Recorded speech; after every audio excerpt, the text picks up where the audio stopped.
Hello student, मैं राजकुमार आप सभी साथियों का स्वागत करता हूं अपने परिवार पीवीआर स्टडी में। दोस्तों, आज की इस क्लास में हम बात करने वाले हैं क्लास 10th की एनसीईआरटी मैथ का चैप्टर नंबर 5। आपसे निवेदन होगा क्लास को पूरा देखना, जिससे कि आपको सारी बातें क्लियर हो जाएं और आप क्वेश्चन को एग्जाम में बहुत आसानी से कर जाएँ और टॉप करें हाई स्कूल में। यही टारगेट होगा हमारा। आज से पहली क्लास होगी। इसके पहले आपने पहले चैप्टर का पहला पार्ट देखा था, जिसमें आपने कुछ बेसिक कॉन्सेप्ट सीखे थे।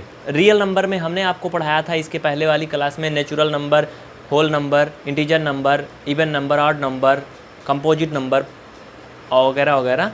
ये सब आपने सीख लिया था, जो कि इस पार्ट के लिए इंपॉर्टेंट था। उसकी लिंक आपको डिस्क्रिप्शन में मिल जाएगी, देख लेना, और ऊपर आई बटन में मिल जाएगी, इन स्क्रीन में मिल जाएगी, उसे ज़रूर देख लेना।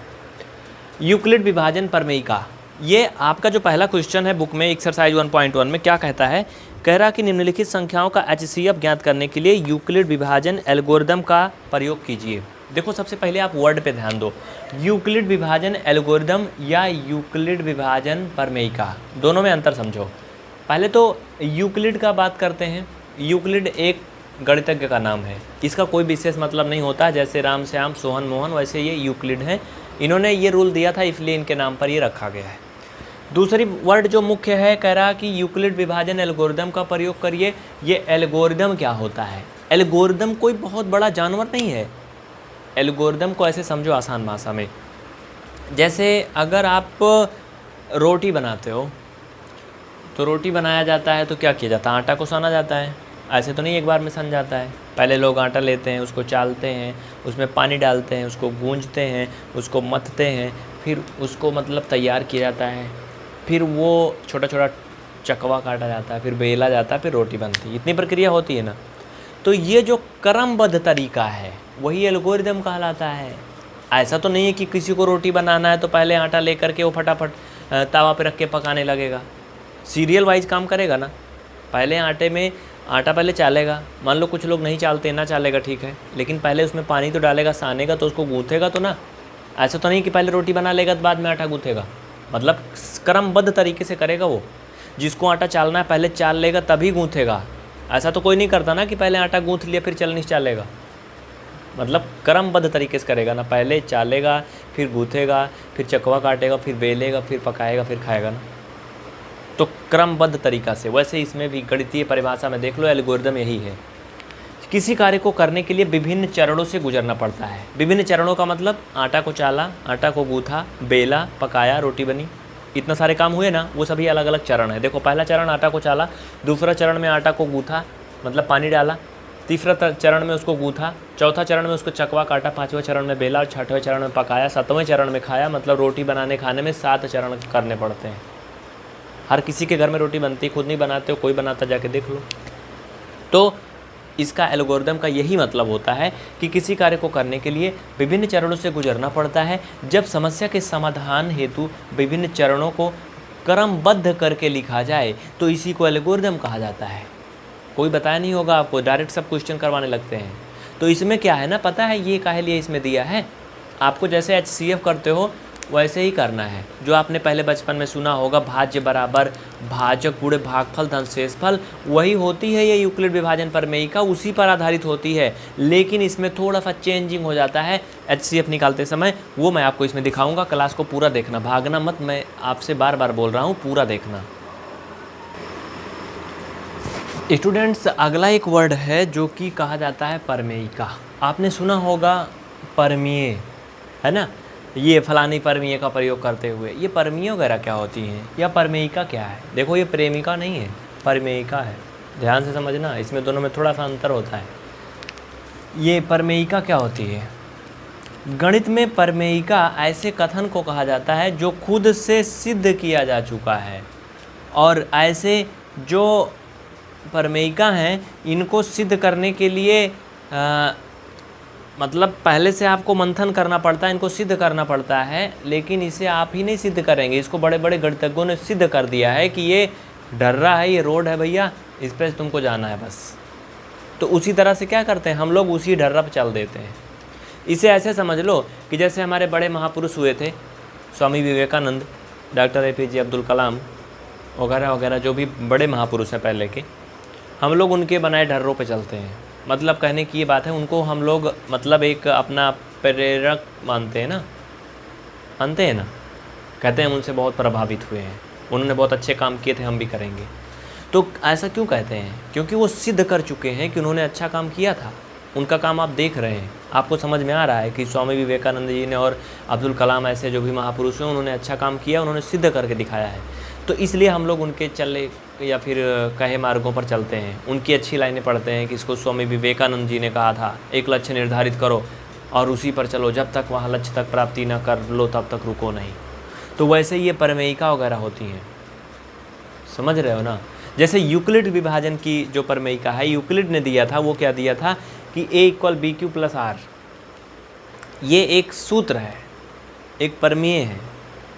यहाँ एक कंडीशन है कि जहाँ R जो है वो 0 के बराबर होगा या फिर 0 से क्या होगा, बड़ा होगा, और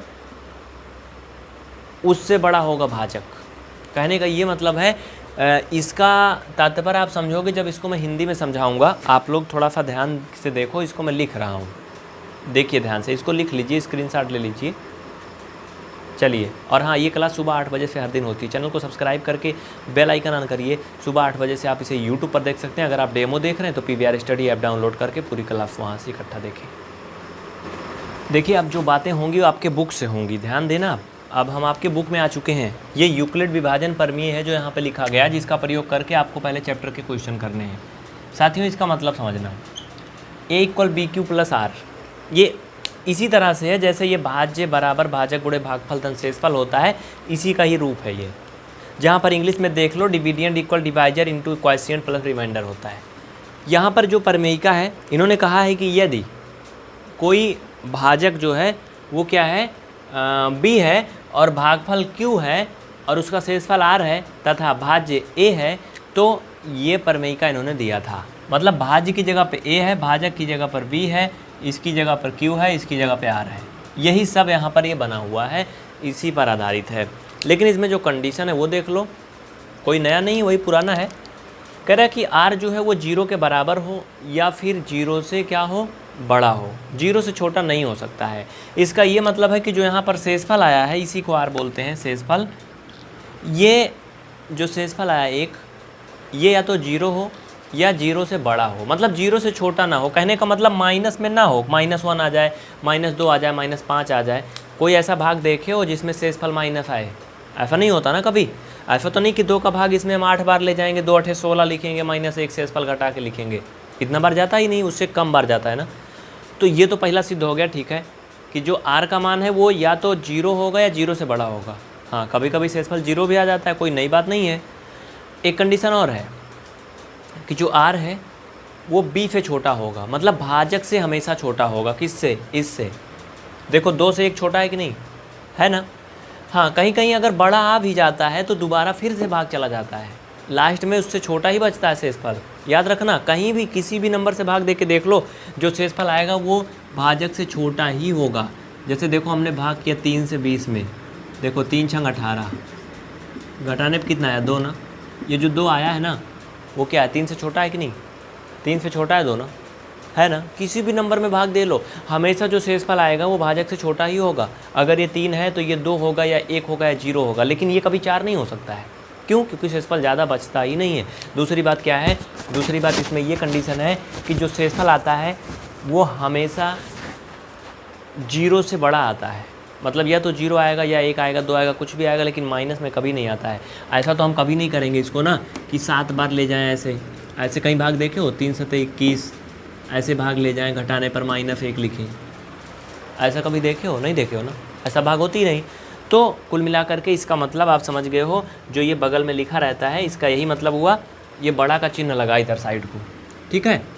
देखिए, अब हम आपको बुक वाले सवाल पे भी ले चलेंगे, लेकिन आप पहले मतलब समझ लो अच्छे से।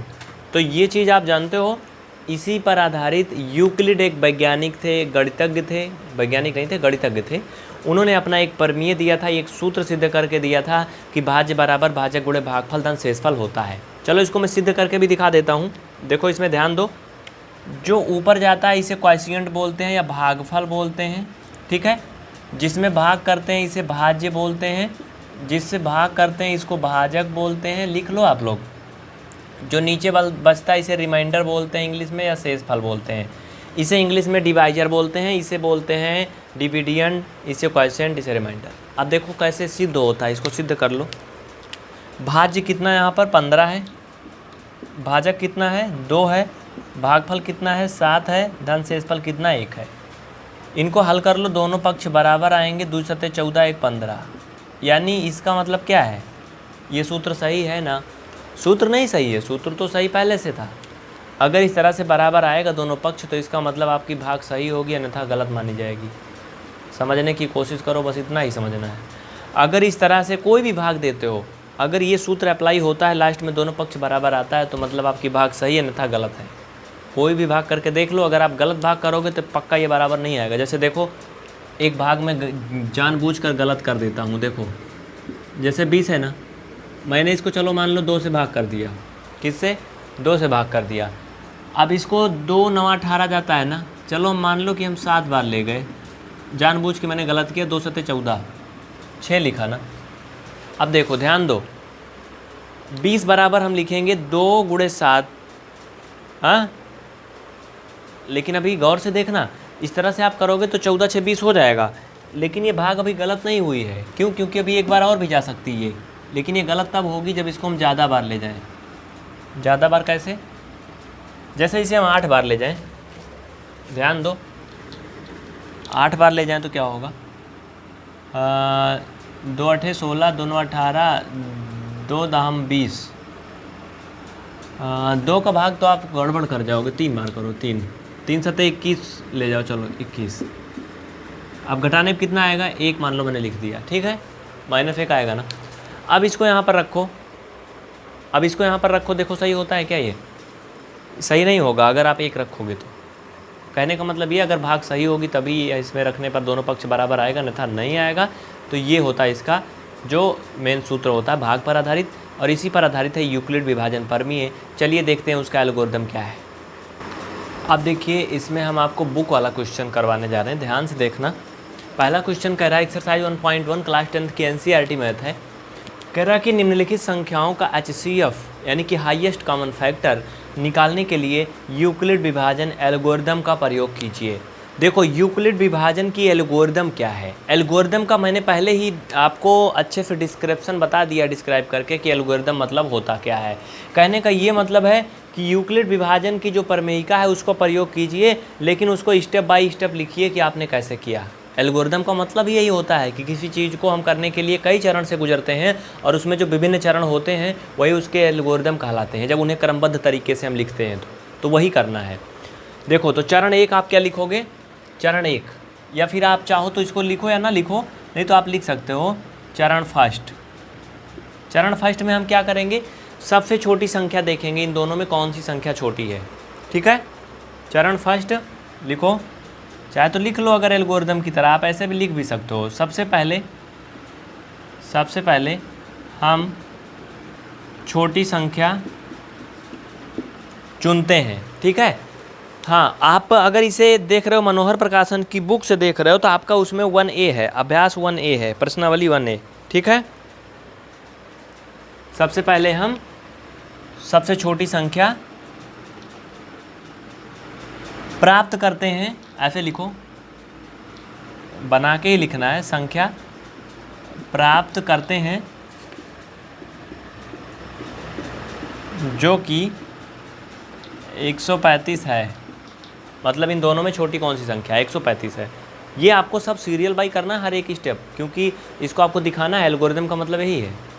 दूसरे नंबर पर क्या करेंगे, आप लिखो दूसरे नंबर पर, इसके बाद आगे लिखो, अब यूक्लिड विभाजन प्रमेयिका, यूक्लिड विभाजन प्रमेयिका से, मतलब आप पुनः यूक्लिड विभाजन प्रमेयिका से क्या करोगे, अब हल करोगे, रखोगे। तो दोस्तों यूक्लिड विभाजन प्रमेयिका मैंने आपको बताया था कि भाज्य बराबर भाजक गुणे भागफल धन शेषफल जो होता है उसी पर आधारित होती है। तो हम सबसे पहले छोटी संख्या से बड़ी संख्या को भाग करेंगे। मैंने भाग कर दिया 135 से 225 में, आप देखोगे 90 शेषफल आया है, 1 क्या आया, भागफल आया है। तो यूक्लिड विभाजन प्रमेयिका में हम क्या करेंगे, जो हमने अभी तक पढ़ा था, भाज्य बराबर भाजक भागफल वाला। तो भाज्य कितना है 225 इक्वल भाजक 135 गुणे भागफल धन शेषफल। चूँकि यहाँ जो शेषफल आया कितना है, 90 आया है। हम इसको, इस प्रक्रिया को इतनी बार करेंगे जब तक ये शेषफल 0 ना आ जाए, तब तक इस प्रक्रिया को हम चरणबद्ध तरीके से आगे बढ़ाते जाएंगे। ठीक है, इतना लिख लो तो बताएं आगे। इस प्रक्रिया को तब तक करेंगे जब तक शेषफल 0 ना आ जाए। हो गया। अब आप आगे लिखो, आगे लिखो। चूँकि यहाँ लिखो, चूँकि शेषफल 90 प्राप्त होता है, अतः यह प्रक्रिया हम दोहराएंगे। होता है, अतः यह प्रक्रिया हम पुनः दोहराएंगे। अब नीचे लिखो, चरण 2 से।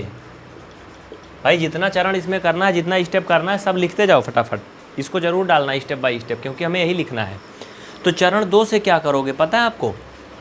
चरण 2 से आप क्या करोगे? अब आप 90 से भाग करोगे किसमें? 135 में। जैसे आप अभी तक वो पढ़ते आए हो, मासा पढ़े हो ना भाग विधि वाला, वैसे ही करना यार। ये अब 90 से भाग करना है किसमें? 135 में। अब आपको ऊपर वाले से कोई मतलब नहीं है। 90 एकम 90, घटा लो, ये 5, 13 में से 9 गया 4, कितना आया? 45। कितना आया? 45। दिख रहा है ना? मतलब कि जैसे आप भाग विधि से मासा निकालते हो, सेम टू सेम आपको वैसे ही करना है, लेकिन यहाँ पर उसको डिस्क्राइब करना है। एक बात और याद रखना, ये मैं रफ कार्य कर रहा हूँ, इसको आपको एग्जाम में नहीं दिखाना है, इसको रफ में करना है, ये दिखाना है बस। ठीक है। तो दोस्तों अगली बार में भाजक कौन बन गया था? 135 ना। यहाँ भाजक 225 था, यहाँ 135 है, भागफल 90 है। तो यहाँ पर हम क्या लिखेंगे? 135 बराबर 90 गुणे कितना बार गया? एक बार धन 45 ना। यही तो, ये हो गया प्रक्रिया 3 नंबर हो गई, चरण नंबर 3 हो गया। इतना लिख लो, तब हम अब अगला स्टेप बताते हैं आपको। हो गया इतना? जल्दी जल्दी करो फटाफट, चूँकि समझने की कोशिश करो यार। ये जो बगल में भाग वाला हो रहा है, इसको नहीं लिखना एग्जाम में। सिर्फ इधर जो मैं कर रहा हूँ लाइन के बीचों बीच जिधर क्वेश्चन लिखा है, इतना ही दिखाना आपको पेपर में बस। इसको आपको खुद से समझना है, बगल वाला जो इधर हो रहा है। चलो हो गया, लिख लिया, आगे बढ़ते हैं। अब यही प्रक्रिया हम फिर से दोहराएंगे, याद रखना। अब हमें ऊपर वाले से कोई मतलब नहीं है। अब 45 क्या बन गया? भाजक बन गया। 90 जो है ये भाज्य बन गया। ध्यान देना, जब तक 0 ना हो जाए, जैसे भाग विधि से HCF करते हैं वैसे ही करना है। 45 दूना 90, देख लो शेषफल 0 आ गया ना। 0 आ गया ना। अब एक स्टेप यही और लिखेंगे, ऊपर एक लिखेंगे चौथा चरण। ठीक है, बस 45 से भाग दिए हो, 90 में दिए हो तो लिख दो 90 बराबर 45 गुणे 2 धन 0। देखो तीसरे चरण में क्या हुआ? सब 0 हो गया ना। मैंने यही कहा था कि जब 0 आ जाएगा उसी पे ख़त्म हो जाएगा। अब यहाँ देखो 0 आ गया, शेषफल 0 आ गया ना। अब नीचे आप लिखोगे अतः तीसरे चरण में भाजक 45 द्वारा हमें शेषफल 0 प्राप्त हुआ।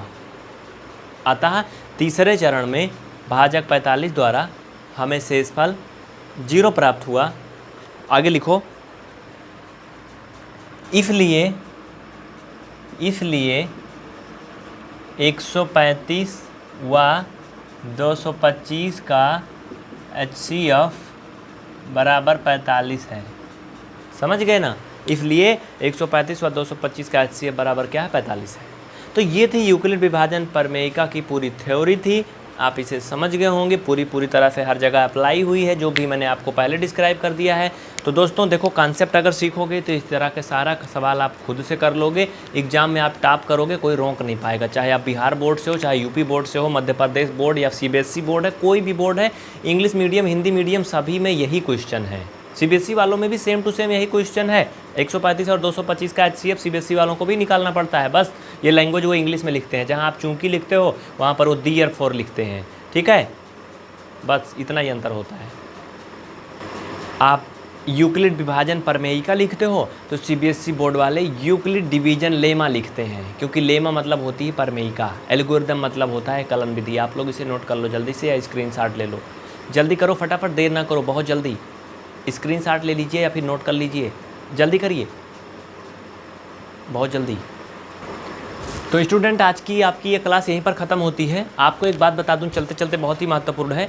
आपसे निवेदन है, इस क्लास को दोस्तों में खूब शेयर करिए, ज़्यादा से ज़्यादा दोस्तों को दिखाइए। और हाँ, अगर आप इस क्लास की नोटिफिकेशन नहीं पा रहे हैं, यूट्यूब पर खोज के नहीं पा रहे हैं, नहीं पढ़ पा रहे हैं, तो अपने मोबाइल में गूगल प्ले स्टोर से टेलीग्राम ऐप जरूर डाउनलोड करिए। टेलीग्राम चैनल ज्वाइन कर लीजिए PVR स्टडी का। हर एक क्लास की नोटिफिकेशन आपको टेलीग्राम पर भेज दी जाएगी। इसके अलावा आप हमारी सारी फ्री क्लास को PVR स्टडी के फेसबुक पेज पर पढ़ सकते हैं। डिस्क्रिप्शन में लिंक दी गई है। आप फेसबुक पर, इंस्टाग्राम, ट्विटर, अनअकैडमी हर जगह फॉलो करिए और हर जगह हमसे जुड़े रहिए। कंप्लीट कोर्स आपको पूरा फ्री में मिलेगा। हमारा उद्देश्य इंडिया में ही नहीं बल्कि कहीं भी कोई है, अगर उनको मैथ नहीं आती, 10th का एग्जाम देना है, तो वो फ्री में घर बैठे सीख सकें। किसी भी कोचिंग में आपको जाने की ज़रूरत नहीं है, आपको कोई पैसा नहीं देना कहीं, बस आपको फ्री में देखना है, दोस्तों में शेयर करना है, ढेर सारे लोगों को जोड़ना है क्लास में। ठीक है ना? इतना काम आप करोगे ना?